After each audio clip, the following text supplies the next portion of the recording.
Alright, highways and steamboats. Unsurprisingly, this section is going to be first talking about highways and then it's going to be talking about steamboats. Wonderful.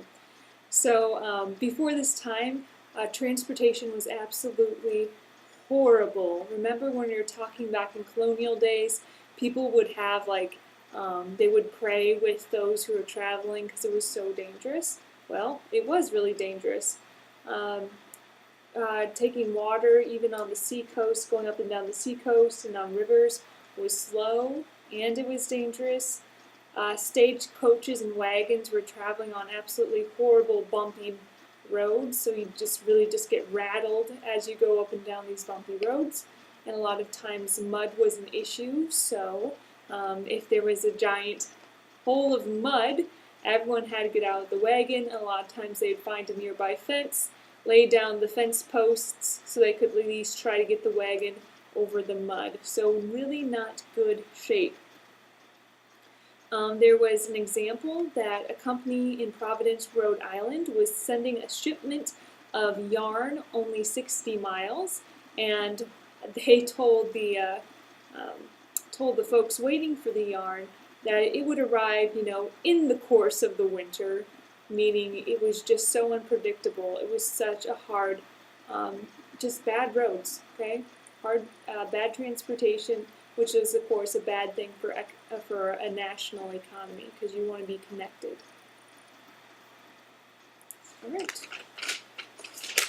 All right. So we did increase or improve our roads.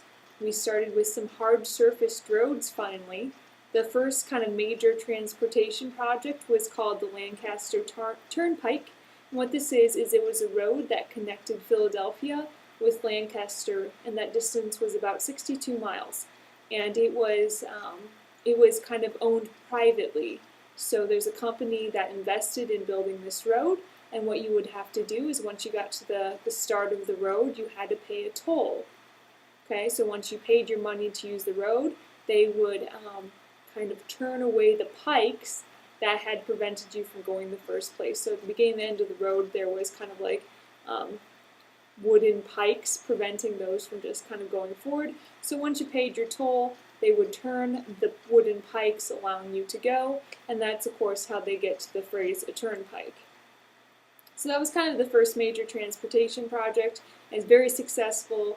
The investors made a profit on that, and it really just kind of sparked a boom in turnpike building, which is of course great for the West. It really stimulated the Western development. There were some roadblocks, no pun intended, with building roads.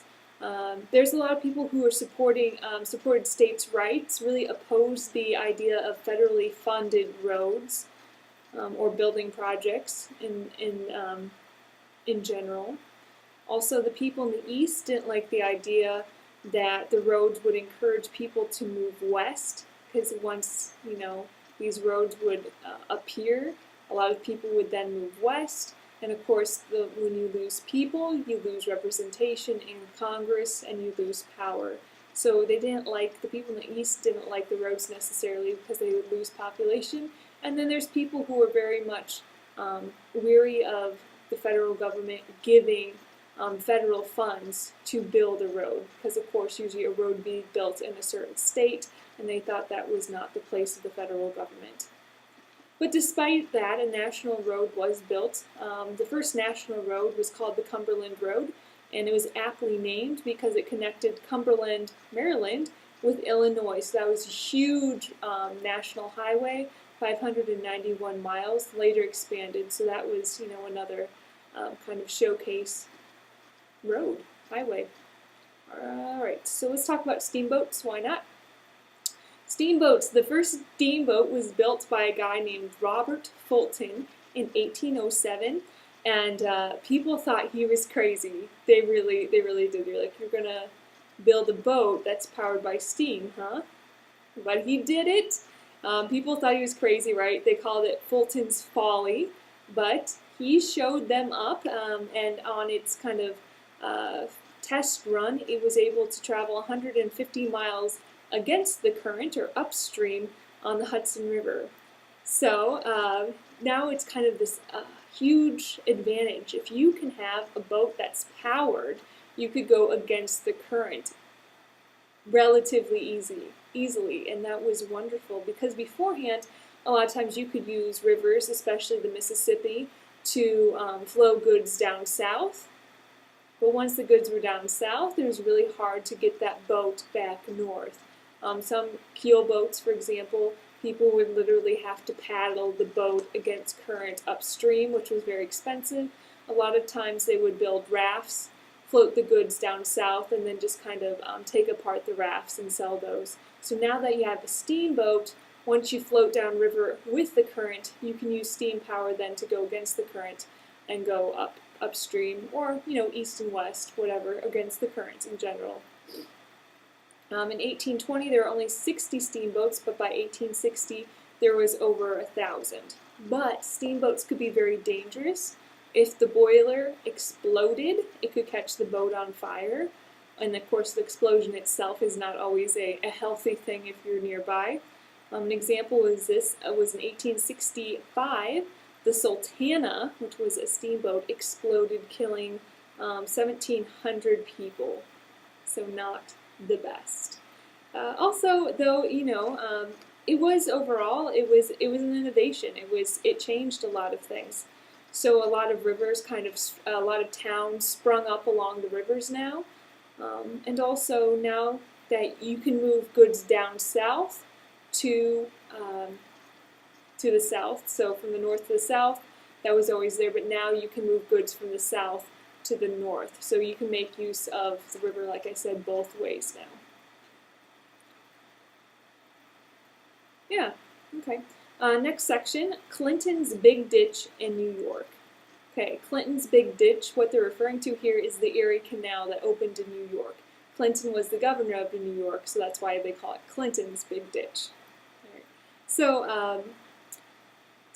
of course, New York didn't have any federal aid, so the state of New York, out of their own pockets, built the Erie Canal. It more or less cut across the center, going east-west of the state of New York. It really kind of started the canal building era in the United States, and what happened was Governor DeWitt Clinton headed up the project. It ran 363 miles, like I said, kind of cutting across the center of the state of New York, and it opened with great fanfare once they finally have it built. They were able to travel now on this canal a whopping 5 miles an hour. How exciting! Very exciting. But it did have some lasting effects. What it's doing, it's connecting the Hudson River with the Great Lakes. So that's wonderful. So of course it became a lot cheaper to transport goods. So a ton of grain before, it cost about $100 to transport a ton of grain from kind of the western part of the state of New York to New York City. But now with the canal, it only costs $5 to transport that same ton of grain from the western part of New York to New York City itself. Also, the price of land along the route increased, and we see just an explosion in the populations of towns on the Great Lakes, like Chicago, Detroit, Cleveland. Those towns really started to boom because the Erie Canal was built. Let's see. So also now a lot more people started to farm in that old Northwest Territory. Now that there's a way to ship the goods out east a lot less expensively, a lot of people started to farm out there. And unfortunately, those poor farmers who were trying to make it a living in New England kind of went out of business because they had a lot of competition now with these Western farmers. And a lot of people who lived, who were trying to farm in New England either started to work in mills or started to work in factories, or they moved out west themselves. So that's kind of an effect of the Erie Canal. All right, the Iron Horse, next section. The Iron Horse is, of course, referring to railroads. How exciting. So they're really, out of all of these transportation things that are happening, they're the most significant contributor to the development of the economy. They could be built anywhere. They were faster than canals. They were cheaper than digging canals. And unlike canals, they didn't freeze over in the winter. So they were a wonderful alternative to canals. And they caught on fast. The first one was built, the first railroad was built in 1828, and by 1860 we had over 30,000 miles of track, and about 3/4 of that was in the north. So the north was really the hub of railroads. There was some opposition to railroads. Of course, those who had invested money in canals wanted to see their canals prosper, so a lot of people who invested in canals pushed for legislation limiting the growth of railroads. Railroads are also considered dangerous. Sparks could start fires in like nearby haystacks, and of course, if there was an accident, well, that would just be a train wreck. You see what I did there? Very clever. Okay, so of course trains could derail, that sort of thing, and they were dangerous. Boilers could explode. I shouldn't say boilers, but engines could explode, that sort of thing as well. And then, there was some kinks in the system. There was no really standard distance between the rails, so from line to line, it was really hard to kind of connect those together. So one line had rails maybe this far apart, the next line had rails maybe this far apart, so it was hard to connect different lines together. So if you were traveling from point A to point B, you might have to stop and switch trains a number of times. And also, the brakes were often very weak, so you a lot of times you'd overshoot the train stop, or if you wanted to stop at a station, trains oftentimes would overshoot that. That could be a problem. But over time, they kind of got those kinks out, so it really wasn't that big of a deal. Safety measures were adopted, brakes improved, and gauges, or the distance between the rails, were standardized over time, allowing different lines to connect more easily, or I should say at all. Next section, cables, clippers, and pony riders. Okay, so this is talking about kind of three different innovations in transportation and communication. The first one is cables. So in 1865, Cyrus Field, who is the greatest wire puller in history, stretched a cable, so like a telegraph line, from Newfoundland to Ireland, more or less connecting America to Europe.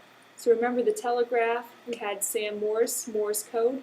Well, now, due to the efforts of Cyrus Field, we now had a telegraph line more or less connecting America to Europe. So that was a huge deal. So that's kind of where cables comes from in this section. Okay, clippers. Clippers, now we're talking about shipping, mostly shipping overseas. So clipper ships were wind-powered ships, and they were a lot narrower and longer than the standard ship. They had really big canvas sails, and they really gave up cargo space for speed. So they were really fast, but they were wind-powered, and because of their speed, they more or less controlled a lot of the shipping of British tea from the West Indies to Britain. So the clippers were really efficient, they were really fast. However, once they succumbed to the steam-powered ship. So British iron steamers, nicknamed tea kettles, so these big iron ships were created by the British. They were slower, but because of the steam, they were more reliable, which equaled more profits. So the poor little clippers didn't last long because they were overtaken, or they succumbed to the technology of the steam-powered engine. Okay. Next part is pony riders. Of course, we're talking about the Pony Express, the infamous Pony Express. And although it only lasted a year and a half, it did leave a big impact in American history. And what the Pony Express was, of course, a mail system. So they connected more or less Missouri to California, so that stretch of 2,000 miles what they would do is every 10 miles they'd have a station. So a rider would start in Missouri with a bag of mail or whatever it would be, and he'd ride really, really, really fast 10 miles, switch horses or switch riders. New horse would ride really, really fast 10 miles, then switch 10 miles, then switch. So that whole system was over 2,000 miles long, like I said, connecting Missouri to California, and they would ride constantly, all seasons, all terrain, all weather. They were in it to win it. Now, like I said, it only lasted about 18 months because they were losing money on the ordeal, and at last they succumbed to technology. So like the Clipper succumbed to the steam-powered tea kettle, the Pony Express succumbed to Sam Morse and his telegraph. All right, next section. The transportation web binds the Union. So the transportation revolution is more or less exactly what we've been talking about. So innovations like turnpikes, or these hard-paved roads, steamboats, canals, railroads, they started to link the nation together, creating kind of a national economy. So remember, until 1830s, Western farmers really sent their crops down south because it was too expensive to send them out east because the roads weren't as developed as maybe they ought to be. But now that we have a steamboat, that allowed goods also to go from the south to the north, which is a new thing. And it really tied together the western and the southern economy in that way. So the steamboat allowed those to be kind of tied closer together. Let's see. But the east and the west started to be tied together also. So the east and the west were tied together through railroads and through canals, and that was kind of the second phase of tying together the nation. Buffalo, which is on the Erie Canal, started to handle more western goods than New Orleans. You can see that trade between east and west really taking off. New York City became a giant port city. And by 1816, a true continental or national economy really had developed, and each region kind of played a role. So the South grew cotton, and the South would send the cotton to New England, also to England. The West would grow grain and livestock, yay pigs, and they would send the grain and livestock over to the East and to Europe to feed factory workers. And then the East made machines and textiles and sent those both to the South and to the West. So now we're really kind of linking all the different parts of the nation together in kind of a big national, happy family economic system. Yeah.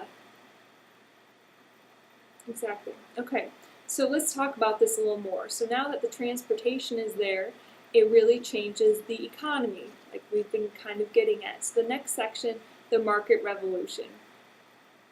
So our economy in general is changing from a subsistence economy to a national industrialized network. So before, most families were kind of self-sufficient. They grew their own food, they made their own clothes, they were good to go. But now, each region kind of picked up one of those areas. Like I said, the South was the cotton growers, the Northeast making those machines and textiles, and the West growing the food, sending it out east. So now it's really changing. And with this change, there became a lot of new questions arose, like how do we regulate this new economy? So, before, in the Supreme Court, we had our friend John Marshall, and John Marshall was really focused on making sure states stuck to contracts that they created. So if, a state made a contract with Company X to build a canal, it was more or less only Company X that was allowed to build canals. So it was really hard for new companies to kind of break into the economy during this time because of John Marshall's ruling preventing states from kind of breaking those contracts. Well, we have a new Supreme Court justice come into the picture, and we'll be talking about him quite a bit as well. His name is Justice Roger Taney. Justice Roger Taney was not the same person John Marshall was.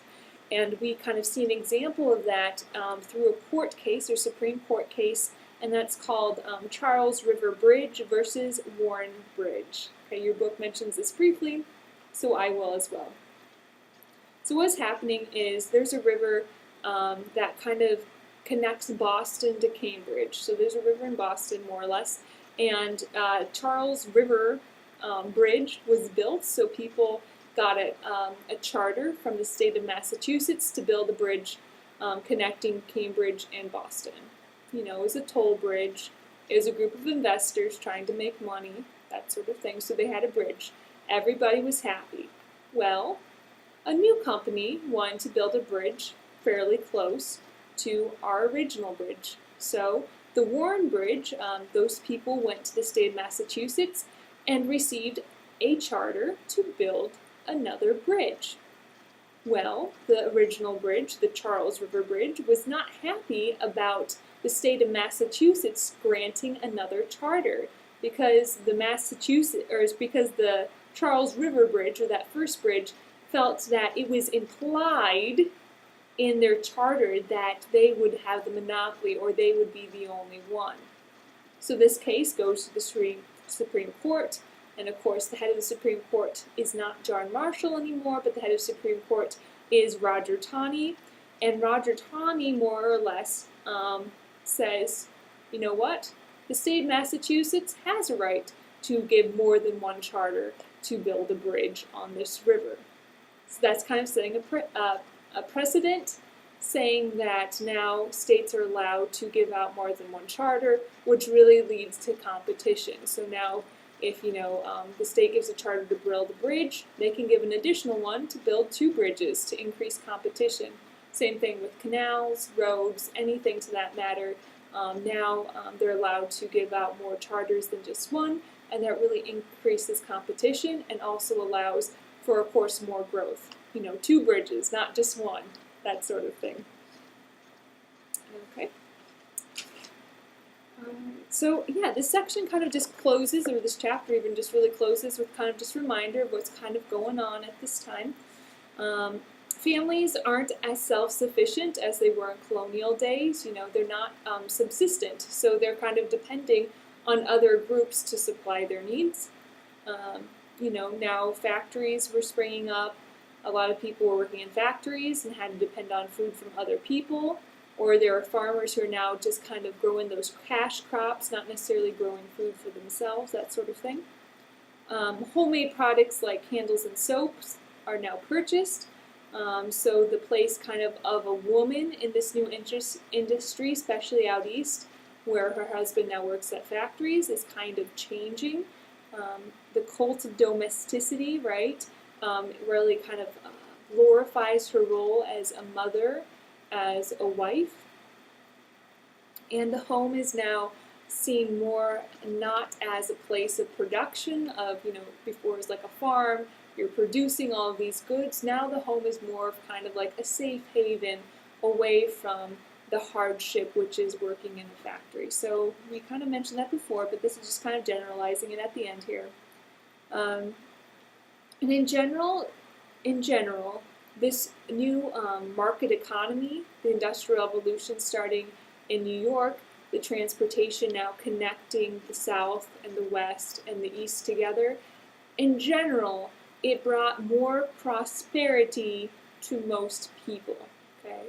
But it also really kind of widened economic gap. So, of course, we had our slave wages, or our wage slaves, but we also had millionaires. They had an example, John Jacob Astor. By the time he died, he was worth $30 million. Of course, later his son famously died on the Titanic.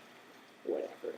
But money can't buy you happiness. Anyway, so the market system is creating kind of a gap in the social classes here. So now we have millionaires, and we also have wage slaves. There's a lot of drifters or kind of unskilled workers who had moved from city to city looking for employment. Social mobility, or kind of the idea of climbing up the ladder, did exist, but really not as much as one might think. But comparatively with the rest of the world, with Europe, we were doing pretty good. There was more opportunities in America than there were in Europe. Wages for unskilled workers did slowly increase over time, and this slow kind of general prosperity for all really helped kind of soften the conflicts that might have happened between our new developing classes.